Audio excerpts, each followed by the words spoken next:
Today we're going to make these guys. Now these guys have tape on the back, so it's not true origami. You can see I actually use black duct tape. So it looks a little ugly on the back, but on the front they are really beautiful.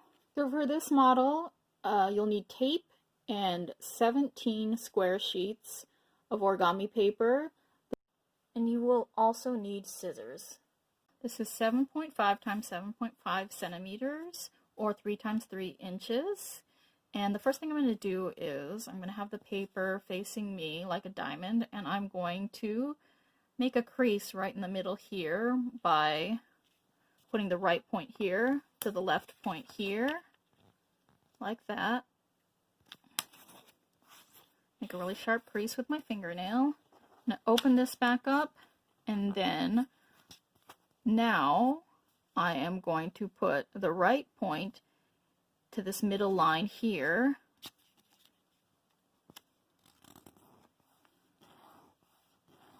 Make another sharp crease, and then I'm going to do the same thing on the left side, left point to the middle here.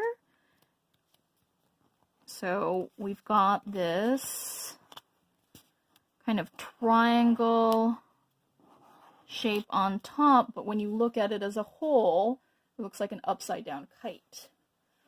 And now I have my scissors on standby, and I'm going to open this back up, and I'm going to cut along the creases that I just folded.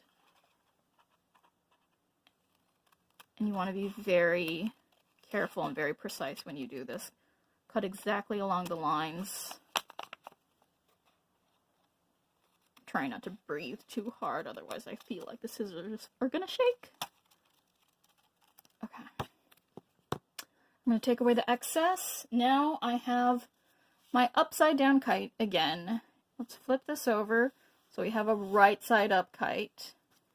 And I'm gonna take the right point here and fold it to the middle.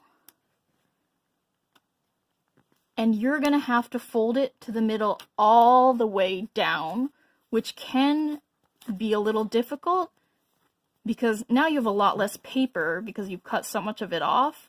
But you want to be precise right down to the point, the sharp point that you've made here on the bottom. Same on the left side. You want to get the left point to the middle.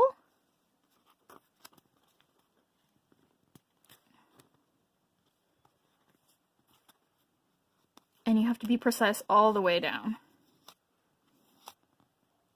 Alright, so this is what you have. You've got a really skinny kite now. And I'm going to turn skinny kite over. Like that. Okay, and I'm going to put this back down. Now what I want to do is I want to take the really sharp point and fold it up so it meets the top point here. So sharp point. Fold it up like that, meets the top point. All right, this is one finished module. All right, here we have our 17 modules, and I say this model fits about 16 or 17, so I say 17, make 17 just in case.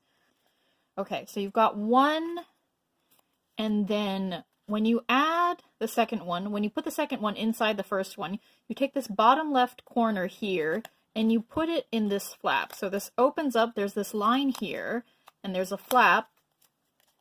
You put the corner in, and you push it in until it goes all the way. And what you want to do is you want to have these two lines in the middle of these two modules intersect at this point here.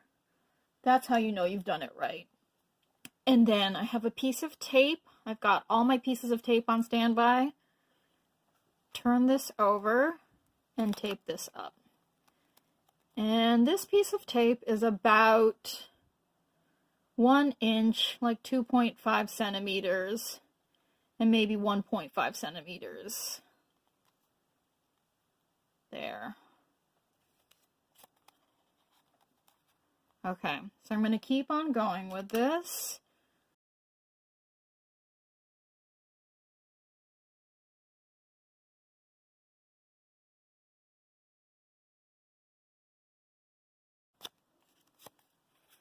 Okay, now we're getting towards the end. I think this is the 15th module. So this is 15, 16, and you've got 17. It starts to get really hard here because everything's kind of scrunched together. So what I'm going to do, I'm going to reach in here, tape this together, and then what I have to do is this first module, this red module, I have to lift it over the last module, the purple module, and then put that corner inside the flap. There you go. True modular origami where you don't have to tape it, it tends to fit together better. With something like this where you tape the modules together, you might have to do a little pushing and pulling to make it something flat and beautiful and looking as perfect as you could possibly make it.